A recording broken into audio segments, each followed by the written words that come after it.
Welcome to our channel. Today we how to install document signing with DocuSign for Deals easy tutorial step by step clearly. Open your web browser and navigate to the DocuSign website. If you don't have an account, click on sign up and follow the prompts to create one. Once you are logged in, locate the new button at the top left corner of your dashboard. Click on send an envelope from the drop-down menu. In the Add Recipients section, enter the email addresses of the people who need to sign the document. You can also select their signing order if necessary. Next, click on Add Documents to upload the files you want signed. Choose Upload from the options provided, then browse your computer to select the document. After the document is uploaded, you will see it listed in the envelope. Click on the document to open the editing window.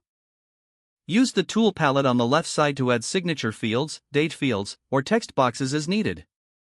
Drag and drop the elements onto the document where you want the recipients to sign or fill out. Once you have arranged everything, review your document for accuracy. If everything looks good, click on the Next button to proceed. In the next screen, you can add a message to your recipients, explaining what they need to do. After composing your message, click on the Send button. You will receive a confirmation that your document has been sent for signing.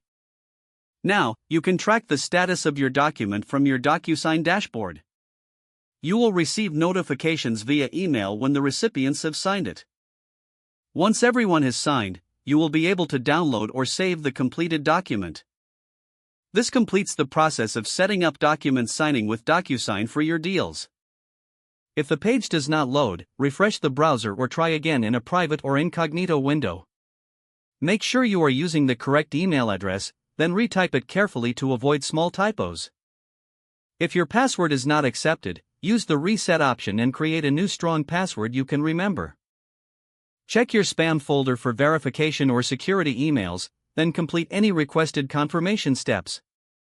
Enable two-factor authentication if available to improve account security and reduce unauthorized access risk. After signing in, review your profile details so your contact information and settings are accurate and current. If you see an error message, note it down and try again after restarting your device and internet connection. Don't forget to like this video and subscribe to our channel for more step-by-step tech guides.